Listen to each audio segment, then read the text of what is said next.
good afternoon, and welcome to WeFM's 3 p.m. news. I am your presenter, Rajiv Providence. First, on the local scene, the Royal St. Vincent and the Grenadines Police Force has issued an official press statement following the discovery of a vessel that washed ashore with human remains on board in the vicinity of Little Bay, Cherry Hill on the island of Canawan. Head of the Public Relations and Complaints Department, Superintendent Junior Simmons, who delivered the statement, provided more details pertaining to the vessel and the origin of those on board. We hear more from Superintendent Junior Simmons. The vessel, measuring 45 feet in length, 12 feet in width, and 6 feet in depth, was found grounded in the area. The remains were in an advanced state of decomposition, and some were not fully intact. Several passports were recovered at the scene, which appear to be from the Republic of Mali, a country located in West Africa. At this stage, no official identification of the deceased has been confirmed, and the investigation remains ongoing. The RSVGPF continues to work closely with regional and international partners to verify the origins of the vessel and the identities of the individuals on board. The remains have since been transported to mainland St. Vincent, where they are being kept at the Kingston mortuary, pending further forensic and investigative procedures. That was the head of the Public Relations and Complaints Department, Superintendent Junior Simmons. Superintendent Simmons called the incident deeply concerning and gave the assurance that the RSVGPF is treating the investigation with the utmost seriousness and sensitivity. He also called for the public's patience and cooperation as the investigation unfolds. The Ministry of Health, Wellness and the Environment is urging residents to take precautionary measures as Saharan dust continues to blanket St. Vincent and the Grenadines, creating hazy conditions and reducing visibility. The advisory follows a 72-hour weather outlook issued by the Meteorological Services at Argyle International Airport on Sunday, May 25, 2025. The outlook warns that varying concentrations of Saharan dust are expected to persist, accompanied by dry air that may limit rainfall activity.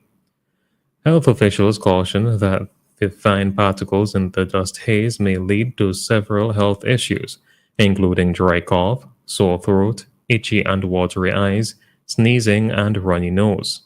The dust may pose significant risks to individuals with respiratory conditions such as asthma, those with heart disease, the elderly, and the young children. Residents are advised to limit outdoor activities, wear dust masks when outside, and ensure they have necessary medications on hand. Individuals experiencing worsening symptoms are urged to seek medical attention at the nearest healthcare facility.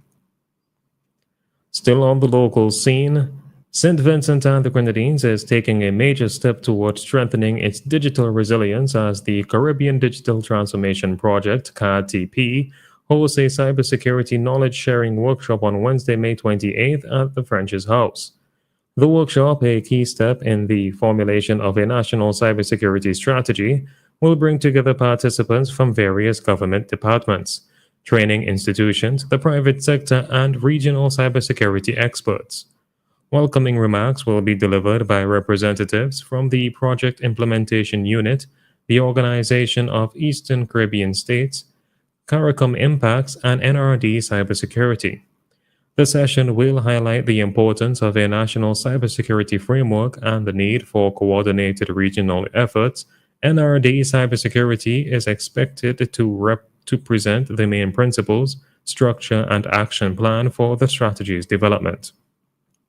The initiative forms part of a broader regional effort involving Grenada, Dominica, St. Lucia, and St. Vincent and the Grenadines. It aims to create a cybersecurity roadmap and implementation plan to guide each country in protecting its digital infrastructure. On to news in the region. The Grenadian government is taking action to combat unsustainable fishing practices in La Vera Pond, a vital wetland ecosystem in the country's northeast. The Ministry of Blue Economy and Marine Affairs, along with the Ministry of Agriculture, Lands and Forestry, has reported ongoing issues with abandoned fishing gear and harmful fishing methods that threaten the area's biodiversity. Lavera Pond, part of a designated Ramsar site since 2012, is home to diverse wildlife, including migratory birds and non-target fish species. The use of unattended or abandoned nets has led to ghost fishing, where marine life is inadvertently trapped and killed, disrupting the ecological balance of the wetland. In response, Grenada's Fisheries and Forestry divisions plan to hold community consultations with local resource users to promote sustainable practices. These efforts aim to preserve the ecological integrity of Lavera Pond and ensure the long-term viability of its natural resources. The United Kingdom has reiterated its unwavering support for Guyana's internationally recognized territorial integrity as tensions with neighboring Venezuela over the disputed Essequibo region continue. Baroness Chapman of Darlington, the UK's Minister of State for International Development, Latin America and the Caribbean, expressed deep concern over recent developments in Venezuela and emphasized the UK's commitment to a peaceful resolution. We are deeply concerned by reports of repression and arbitrary detentions and reaffirm our support for Guyana's internationally recognized territorial integrity, she stated in an official communication. The Essequibo region, comprising approximately two-thirds of Guyana's territory, has been a long-standing point of contention between the two nations. Despite the matter being before the International Court of Justice, the ICJ, Venezuela has intensified its claims, including holding a referendum in December 2023 to incorporate the region as a new state. Finally, on the international scene, Germany has issued its strongest condemnation yet of Israel's military actions in Gaza, signaling a significant policy shift. Foreign Minister Johann Vadeful warned on Tuesday that Germany may take unspecified measures and will not supply weapons that could be used to violate humanitarian laws. Chancellor Friedrich Merz criticized recent Israeli strikes as unjustified and lacking strategic purpose. This marks a departure from Germany's traditional unwavering support for Israel, rooted in historical responsibility due to the Holocaust. The pivot aligns with growing international criticism, including threats of concrete actions by the EU, UK, France, and Canada, and reflects changing German public opinion, with 51% now opposing arms exports to Israel. Amid worsening humanitarian conditions in Gaza, where over 2 million people face hunger and recent Israeli attacks have killed dozens, Berlin is re-evaluating its stance.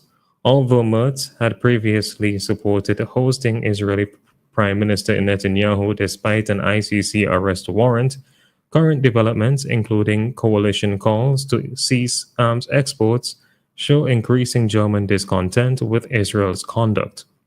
The Israeli ambassador acknowledged the criticism but offered no policy changes.